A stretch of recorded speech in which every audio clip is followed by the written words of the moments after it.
Лъвът, известен като крал на саваната. Силни, величествени и страховити, тези животни са символ на власт, смелост и стратегия. Но зад този образ се крие една изключително сложна социална система и невероятни ловни умения, които малцина познават. В това видео ще разгледаме живота на лъвовете в детайли, от социалната им структура до тяхното място в екосистемата. Факт номер 1. Социална структура. Лъвовете са единствените големи котки, които живеят в социални групи, наречени прайдове. В един прайд обикновено има между 10 и 20 животни. Няколко мъжки, много женски и малки. Социалната иерархия е ясна. Мъжките защитават територията, женските ловуват, а малките учат от по-старите.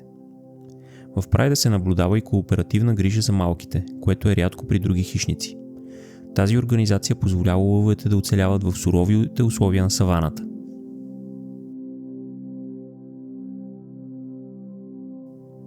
Факт номер 2.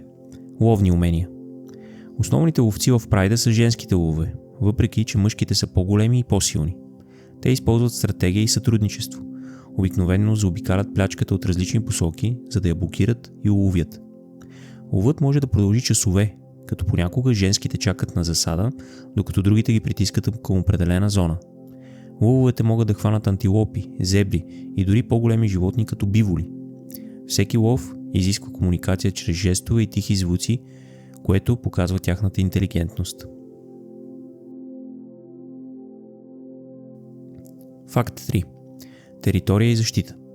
Лъвовете са изключително териториални. Мъжките маркират границите на територията си с урината и реват силно, за да предупредят съседни прайдове. Територията може да обхваща десетки квадратни километри и се защитава агресивно срещу непознати мъжки. В някои случаи борбите за територия включват дълги и опасни конфликти, в които могат да пострадат или загинат. Контролът на територията гарантира източници на храна и безопасност за малките.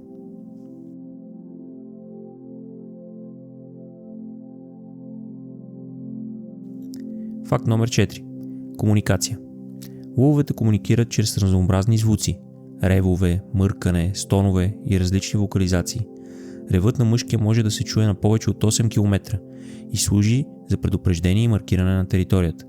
Освен това, жестовете, като потупване с лапа и определени пози на тялото, предават информация на другите членове на прайда. Комуникацията е важна за координацията при лов и поддържането на социални връзки. Така лъвовете изграждат сложна система на социално взаимодействие, която увеличава шансовете им за оцеляване. Факт номер 5. Размножаване и грижа за малките. Само женските раждат и отглеждат малките. Те работят заедно, като се грижат за всички малки в прайда, дори и за сираците.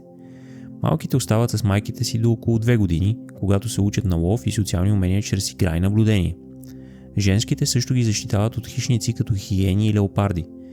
Този кооперативен подход гарантира оцеляването на повече малки и укрепване на прайда.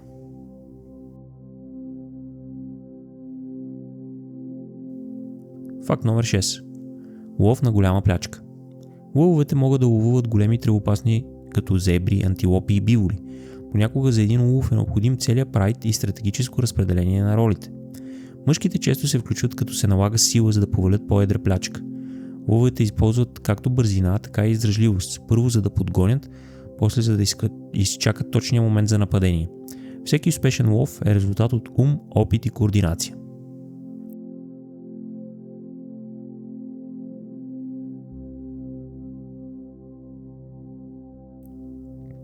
Факт номер 7. Влияние върху екосистемата. Като върхови хищници, лъвовете регулират популацията на тревопасните животни и поддържат здравословен баланс в саваната. Те предотвратяват пренаселеност, което влияе върху растителността и екологичните нишки. Прайдът също оказва влияние върху други хищници, като хиени и леопарди, като ги принуждава да се придвижват. Взаимодействието им върху екосистемата е огромно, а тяхното отсъствие би променило целия баланс. Лъвът е ключов вид за поддържане на биоразнообразието. Факт номер 8. Невероятни способности.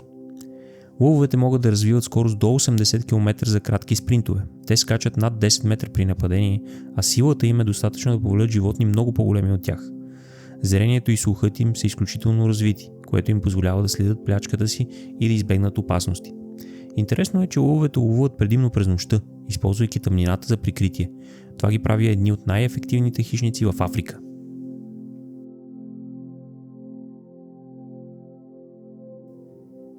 Факт номер 9. Взаимодействие между мъжките. Мъжките в прайда често се обединяват в коалиции с други мъжки. Те пазят прайда заедно и защитават женските и малките от външни нападатели. Мъжките също участват при лов на голяма плячка и демонстрират сила чрез рев и борби между себе си. Тези коалиции могат да останат заедно години наред, създавайки стабилност за целия прайд. Взаимодействието между мъжките е ключово за оцеляване на общността.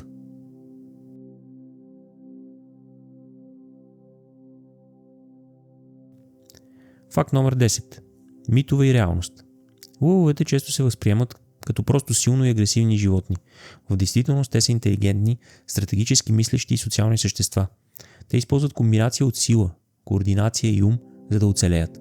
Социалният живот, ловът и грижата за малките ги правят едни от най-организираните хищници. Ловът е символ на сила, но и пример за изключителна интелигентност и социална сложност.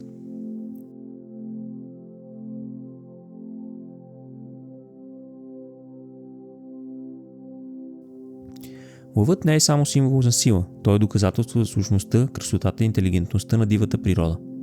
Следващия път, когато видите лъв, помислете за социалната му структура, стратегиите при лов и невероятната му роля в саваната. За още клипове от дивата природа, харесайте това видео и се абонирайте за канала.